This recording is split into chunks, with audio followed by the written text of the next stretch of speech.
আলহামদুলিল্লাহ, শুকুর আলহামদুলিল্লাহ, শুকুর আলহামদুলিল্লাহ, আবারও বলি শুকুর আলহামদুলিল্লাহ। আল্লাহ সুবহানাহু ওয়া তাআলা 2018 সালের শেষের দিকে আমার মাকে নিয়ে উমরা হজ করে এসেছি। আমার মা, আমি, আমার ভাই জায়েদ খান, যেটাকে আমার বোন ছিল একটা রুমা। আমরা তো 5 ভাই 5 বোন, অনেকগুলো ফ্যামিলিতে। তো আমরা 4 ভাই বোন এবং মাকে নিয়ে উমরা করার তৌফিক দিয়েছে আল্লাহ সুবহানাহু ওয়া তাআলা। তো উমরা করে আসছি এবং সামনে আবার যাচ্ছি উমরাতে ইনশাআল্লাহ। আপনারা হয়তোবা এটা হয়তোবা আমি দেখাবো না, হয়তোবা চলে যাব, হয়তোবা হুটহাট করে যখন আল্লাহর ইনশাআল্লাহ কবুল করবে। তো আসলে প্রতি বছরই নিয়ত আছে উমরা করার, এবং একবার করেও আসছি, আল্লাহর ঘর দেখেও আসছি। এবং আমার ওই জিনিসটা এখনো ভুলবো না। আমার মা যে কতটা খুশি হয়েছে, আমার মাকে আমি উমরা করাতে পেরেছি, আলহামদুলিল্লাহ।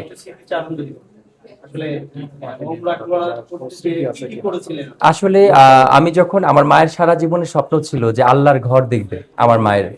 তো আমরা 5 ভাই বোনের মধ্যে কোনো ভাই বোনই ওইভাবে সময় দিতে পারতো না মাকে, কিন্তু আমার মাকে আমি এত এত বেশি ভালোবাসতাম। যারা আমার কাছের বা যারা আমার আত্মীয় স্বজন তারা জানে আমার মার ভক্ত আমি কিরকম। আমি একটা মা ভক্ত ছেলে।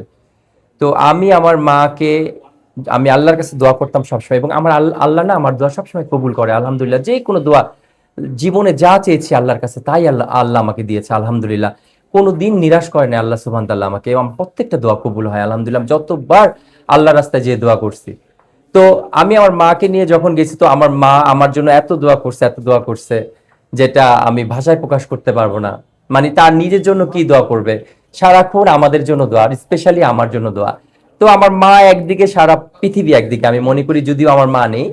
তো আমার মাকে কখন আমি খুঁজে পাই জানেন? যখন নাকি আমি, দেখা যায় যে রাস্তার মধ্যে বৃদ্ধা মা গুলাকে দেখি, বয়স্ক মা, একটু বুড়ি টাইপের থাকে না, গোলগাল চেহারা, আসে ভর দিয়ে তো বলে যে বাবা কিছু। তখন আমি বলি যে তুমি কিছু খাবা, খাওয়াই।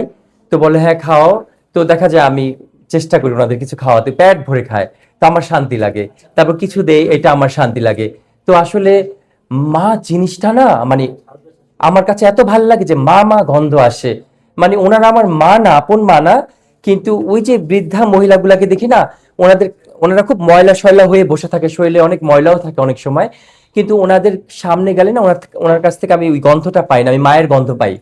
এটা আমি জানি না, এটা সাইকোলজিক্যাল ভাবে এটা কি বলবো আমি জানি না। তো আমি ভীষণ ভীষণ ভাবে মা ভক্ত একটা মানুষ। আমি আমার মাকে ভালোবাসি, আজও আমার মাকে ভুলতে পারি না, প্রতিটা সেকেন্ডের জন্য আমি আমার মাকে মনে করি। আর আজকে এই পর্যন্ত আসছি আমি আমার মায়ের দোয়ায়। দেখা যায় যে আপনাকে নিয়ে অনেক জেলাস ফিল করে জিনিসটা আপনি কিভাবে দেখছেন?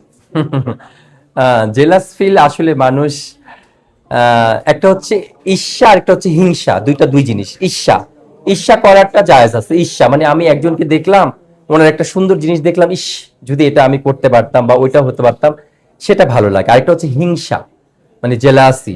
তো ওইটা আবার খুব খারাপ। তো ওইটা হিংসা বলে না, যে হিংসা করলে মানুষ কি হয়, ধ্বংস হয়ে যায়।